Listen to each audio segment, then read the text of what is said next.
नमस्कार, मेरा नाम डॉक्टर सुअर्चला है। मैं जीवा फर्टिलिटी सेंटर्स में साइंटिफिक डायरेक्टर हूँ। अगर आप टेस्टोस्टेरोन ले रहे हैं, पुरुषों में टेस्टोस्टेरोन का ट्रीटमेंट दिया जाता है, तो क्या उसका आपके फर्टिलिटी पे असर पड़ सकता है, इसके बारे में आज जानने की कोशिश करेंगे। इससे पहले टेस्टोस्टेरोन क्या है जान लेते हैं। ये एक ऐसा हार्मोन है जो पुरुषों में ही प्रोड्यूस होता है, टेस्टिस में या टेस्टिकल्स में। ये मसल और बोन डेवलपमेंट के लिए बहुत ज़रूरी है, हेयर ग्रोथ के लिए बहुत ज़रूरी है, सेक्स ऑर्गन्स के लिए भी बहुत ज़रूरी है, जैसे पेनिस हो गया, प्रोस्टेट हो गया, सेमिनल वेसिकल्स हो गया, इसके लिए टेस्टोस्टेरोन बहुत ज़रूरी है। और ये एक पुरुष के ओवरऑल वेलबींग के लिए बहुत ज़रूरी है, हेल्थ के लिए, सेक्सुअल फंक्शन के लिए बहुत ज़रूरी है। इसके अलावा टेस्टोस्टेरोन स्पर्म प्रोडक्शन क्वालिटी के लिए बहुत आवश्यक होता है। अगर लो टेस्टोस्टेरोन हो तो उसे मेडिकली या इस मेडिकल कंडीशन को हाइपोगोनाडिज्म कहते हैं। जब लो टेस्टोस्टेरोन होता है, ये नॉर्मल रेंज के नीचे होता है और ये बहुत अक्सर एक ब्लड टेस्ट द्वारा ही किया जाता है।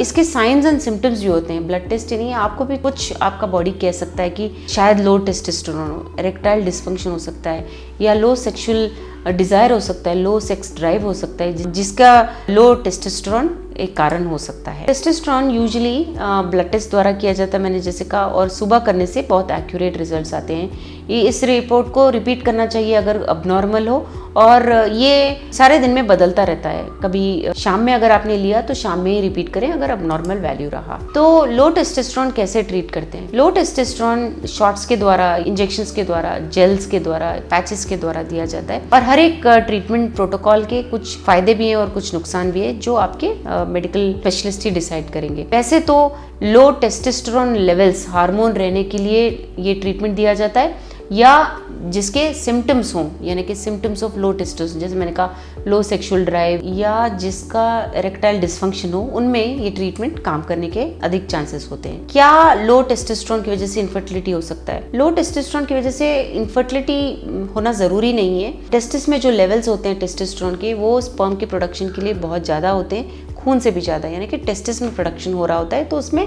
लेवल्स काफ़ी मात्रा में होते हैं। बट जो लो और बॉर्डर लाइन वाले टेस्टोस्टेरोन लेवल के पुरुष होते हैं, उनमें इतना ठीक से टेस्टोस्टेरोन लेवल नहीं होता है जिससे स्पर्म प्रोडक्शन हो सके। खून में ही नहीं, टेस्टिस में भी बहुत कम होता है, जिससे स्पर्म प्रोडक्शन ठीक से नहीं हो पाता। अवश्य ये भी हो सकता है कि लो टेस्टोस्टेरोन की वजह से कभी कभी इनफर्टिलिटी भी हो सकता है, क्योंकि जो ट्रीटमेंट है वो स्पर्म प्रोडक्शन को कम करता है। टेस्टोस्टेरोन ट्रीटमेंट जो है वो स्पर्म प्रोडक्शन को कम कर सकता है, एफएसएच लेवल बढ़ा के, जो स्पर्म प्रोडक्शन के लिए बहुत ज़रूरी है। एफएसएच स्पर्म प्रोडक्शन के लिए बहुत ज़रूरी होता है। इनफर्टिलिटी लेकिन टेस्टोस्टेरोन ट्रीटमेंट देने की वजह से हो रहा है, वो अक्सर रिवर्सिबल होता है, यानी कि उसे ठीक किया जा सकता है। अगर आप टेस्टोस्टेरोन का ट्रीटमेंट बंद कर दें या वो ड्रग लेना बंद कर दें टेस्टोस्टेरोन का, आपको ठीक से स्पर्म प्रोडक्शन होने के चांसेस भी होते हैं। और जो कम टाइम के लिए टेस्टोस्टेरोन रहते हैं, उनका रिकवरी भी बहुत जल्दी होने के चांसेस ज़्यादा होते हैं। लेकिन अगर आप टेस्टोस्टेरोन ट्रीटमेंट ले रहे हैं और आप बच्चों के लिए भी प्लान कर रहे हैं, अवश्य एक फर्टिलिटी स्पेशलिस्ट को मिलिए, यूरोलॉजिस्ट को मिलिए, जो आपके फ्यूचर चाइल्ड के लिए प्लान करेंगे, या स्पर्म फ्रीज करेंगे या टेस्टोस्टेरोन लेवल कम करेंगे, जिससे आप प्रेगनेंसी, आपके पार्टनर के साथ प्रेगनेंसी प्लान कर सकें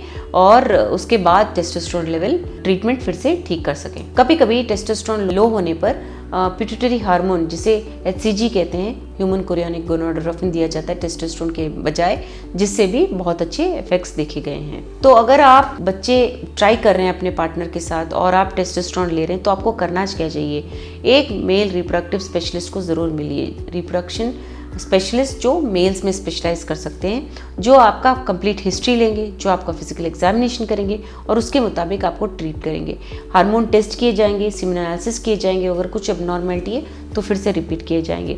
अगर आप ट्रीटमेंट ले रहे हैं, लेने के दौरान ही गए हैं उनके पास, तो आपको टेस्टोस्टेरोन बंद करके फिर से टेस्ट देने के लिए कहा जाएगा।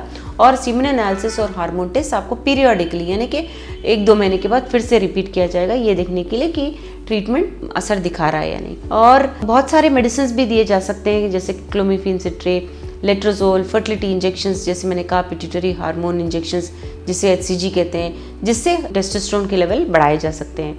लेकिन ये सब करने के लिए हार्मोन लेवल्स और सीमेन एनालिसिस पीरियडिकली, यानी कि 2 महीने से 3 महीने तक चेक कराने चाहिए, ये देखने के लिए कि ट्रीटमेंट असर दिखा रहा है या नहीं। टेस्टोस्टेरोन लेने के टाइम क्या कोई रिस्क हो सकता है?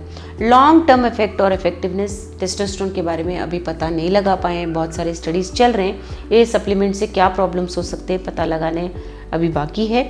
मगर जो भी बच्चे प्लान कर रहे हैं और ये मेडिकेशंस ले रहे हैं या सप्लीमेंट्स ले रहे हैं, अवश्य अपने फर्टिलिटी स्पेशलिस्ट से, यूरोलॉजिस्ट से, एंडोक्राइनोलॉजिस्ट से कंसल्ट कीजिए, जिससे आपको पता लग सकता है कि इसके लॉन्ग टर्म इफेक्ट्स क्या हैं।